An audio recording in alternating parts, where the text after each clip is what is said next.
अस्सलाम वालेकुम, क्या हाल है? कैसे हैं आप लोग? यार हमारे कुछ सीनियर क्रिकेटर्स जो टीवी पर बैठ के हमारी डोमेस्टिक क्रिकेट को डिस्क्रेडिट करते हैं, तो मुझे एक सवाल का जवाब दीजिएगा कि एक बच्चा जो बैठा हुआ है डोमेस्टिक क्रिकेट में बैठा हुआ है, खेल रहा है 200 matches, 300 matches, first class matches, list A matches खेल रहा है। वो जब वसीम अकरम अपने लेजेंड्स को टीवी पर बैठकर देखकर सुनता है और वो ये बोलते हैं कि जब इनसे सवाल होता है कि डोमेस्टिक क्रिकेट से लड़के आ जाएँगे, तो वो ये जवाब देते हैं कि डोमेस्टिक में आपकी कैपेसिटी नहीं है कि कोई लड़का प्रोड्यूस कर सके। मैंने कहा जब जब ये बात बोल रहा है तो फिर बंदा क्यों डोमेस्टिक खेले? जब यही काम करना है तो डोमेस्टिक खेलने का फ़ायदा क्या है? मैंने कहा चलो शायद मैं इन लोगों की नीयत पर शक कर रहा हूँ, मैं कुछ ज़्यादा क्रिटिकल हो रहा हूँ। मैंने 70s के लेजेंड्स के जो भी 70s के लेजेंड्स हैं, मैं सबके नाम भी बताता जाऊँगा आपको। 80s के लेजेंड्स, 90s के लेजेंड, 2000s के लेजेंड और 2010 के लेजेंड्स 5 कैटेगरीज़ में मैंने इन प्लेयर्स को रखा है और इनके इसके हर कैटेगरी के मैंने टॉप के प्लेयर्स को शामिल करा है। इसमें मैंने वकार यूनुस, इसमें मैंने इमरान खान और वसीम अकरम को शामिल नहीं करा है इसमें। अब मैं आपको category wise category, number of matches बताऊँगा, रन्स बताऊँगा और विकेट्स बताऊँगा और फिर मैं आपको बताऊँगा इसका यानी जो करंट पाकिस्तान की जो लॉट है, उसकी मैं हैसियत बताऊँगा आपको। चलते हैं 60s और 70s से शुरू करते हैं। इसमें आपके जो लेजेंड्स थे हनीफ मोहम्मद, फजल महमूद, मुश्ताक मोहम्मद, सईद अहमद, वसीम राजा, मैंने इन 5 को शामिल करा है, ठीक है? इन लोगों ने नंबर ऑफ मैचेस खेले हैं 1573, टोटल रन्स बनाए हैं 77,406, टोटल विकेट्स ली हैं 466। इस टाइम पर आपका डोमेस्टिक स्ट्रक्चर नया-नया बना था, कमज़ोर था, थोड़ी चीज़ें बेहतर हो रही थी, नहीं हो रही थी। फिर आपका जो क्रिकेट थी वो पॉपुलर हो रही थी 70s और 60s में। 70s में आके आपकी क्रिकेट थोड़ी पॉपुलर हुई थी। उस टाइम पर हॉकी ज़्यादा पॉपुलर थी। 80s में आपके जो लेजेंड्स हैं माजिद खान, मियां दाद, मुदस्सिर नज़र, अब्दुल कादिर, सलीम मलिक, इन लोगों को मैंने उठाया 80s के लेजेंड्स में। Total number of matches in लोगों ने खेले हैं 3110। टोटल रन्स बनाए इन्होंने 1,20,000 और टोटल विकेट्स लिए हैं 1300। अब इसमें 1300 विकेट्स किसकी हैं? सरफराज नवाज की हैं। मैंने सरफराज नवाज का नाम लिया, सरफराज नवाज भी है इसमें। अच्छा, अब हम आ जाते हैं 90s के लेजेंड्स के ऊपर, जिसमें हैं एजाज अहमद, वकार यूनुस, इंजमामुल हक, सईद अनवर और राशिद लतीफ़, जिसमें एक फास्ट बॉलर वकार यूनुस है। अब वकार यूनुस वगैरह बैठकर बोलते हैं डोमेस्टिक क्रिकेट में कुछ नहीं रखा, तो हो सकता है कि शायद इन्होंने मैचेस नहीं खेले हों डोमेस्टिक क्रिकेट में, तभी ये बात बोल रहे हैं। भाई इन्होंने 600 मैचेस खेले डोमेस्टिक क्रिकेट के।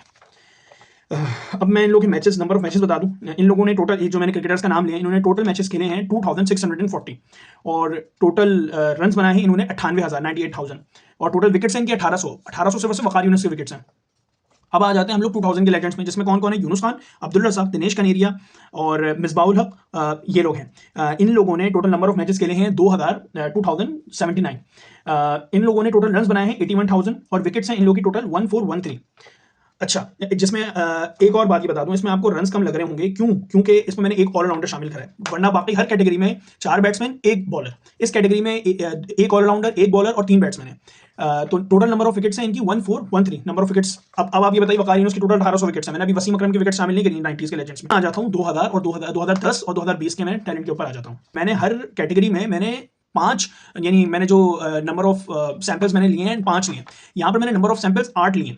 अब मैं यहाँ पर बताता हूँ कि टोटल नंबर ऑफ मैचेस कितने होंगे जब 8 सैंपल लिए हैं। जब 5 सैंपल में आपका एवरेज गिर रहा है, हर थोड़े टाइम बाद 100-200 मैचेस का एवरेज गिर रहा है, तो 5 मैचेस में एवरेज हो जाएगा कुछ 1900 और अगर 8 मैचेस कर लूँ तो हो जाएगा कुछ 2200 या 2300, यही एवरेज होना चाहिए।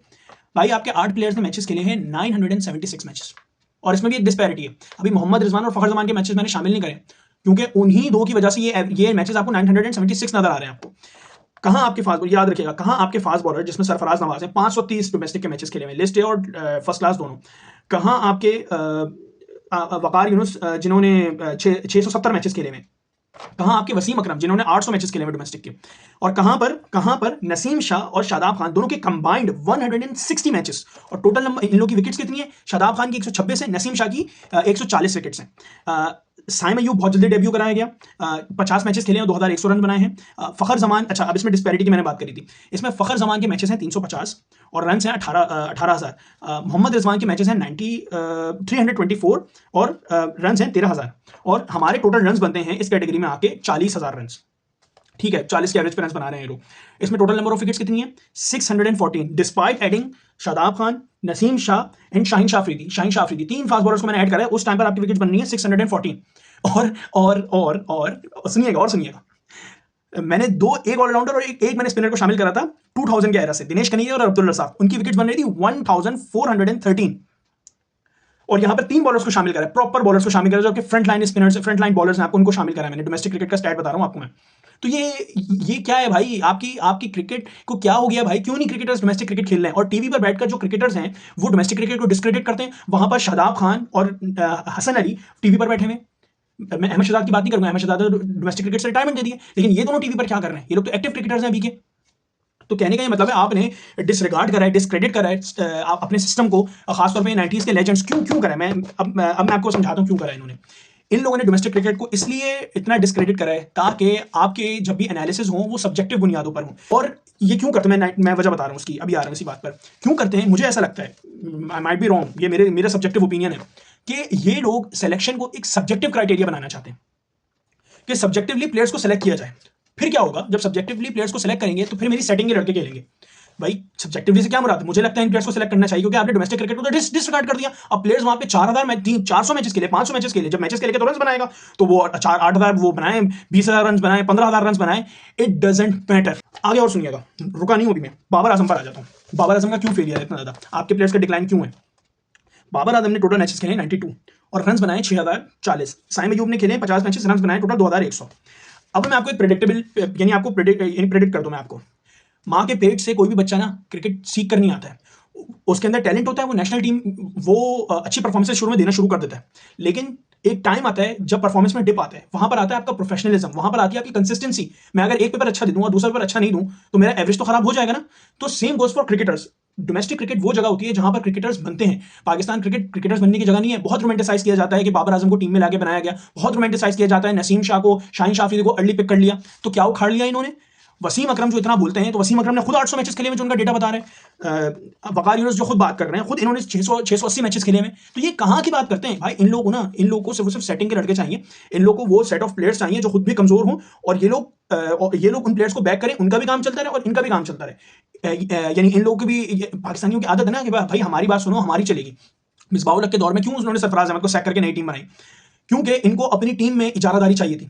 पाकिस्तान में एक सबसे बड़ा मसला ये कि हर किसी को अपनी अपनी करनी है, हर किसी को चाहिए कि उसको ज़्यादा से ज़्यादा पावर चाहिए, उसको ज़्यादा से ज़्यादा कंट्रोल चाहिए। ये जो कंट्रोल की हवस है, आई बॉल्स की हवस है, हमारी क्रिकेट को डिक्लाइन कर दी है।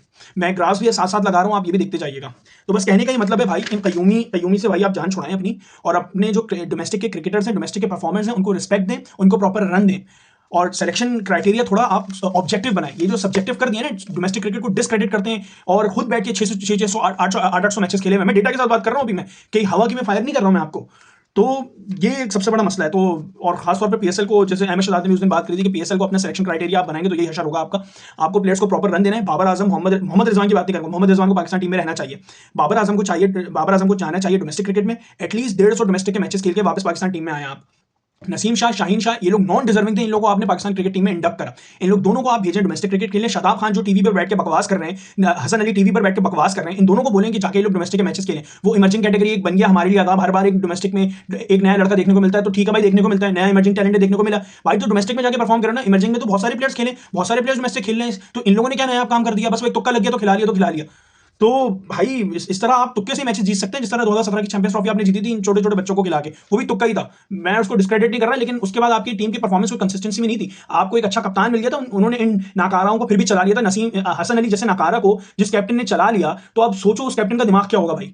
तो कहने का ये मतलब है भाई कि पाकिस्तान की सिलेक्शन क्राइटेरिया थोड़ा ऑब्जेक्टिफाइड होना चाहिए, नंबर्स पे बात होनी चाहिए, नंबर्स की बुनियाद पे प्लेयर्स को सेलेक्ट करना चाहिए, सबको क्राइटेरिया पता हो, ताकि प्लेयर्स भी मिसकम्युनिकेट नहीं हो, और आपका जो फैंस है वो भी मिसकम्युनिकेट नहीं हो, उनको भी बताओ हाँ यार ये प्लेयर मेहनत कर गया है, हमें इसको लॉन्गर रन देना है। सिर्फ इसलिए नहीं क्योंकि इसके अंदर टैलेंट बहुत है। क्यों टैलेंट है? क्योंकि वसीम अकरम और बाकी कयूमी ने बैठ के बोल दिया इसके अंदर टैलेंट बहुत है।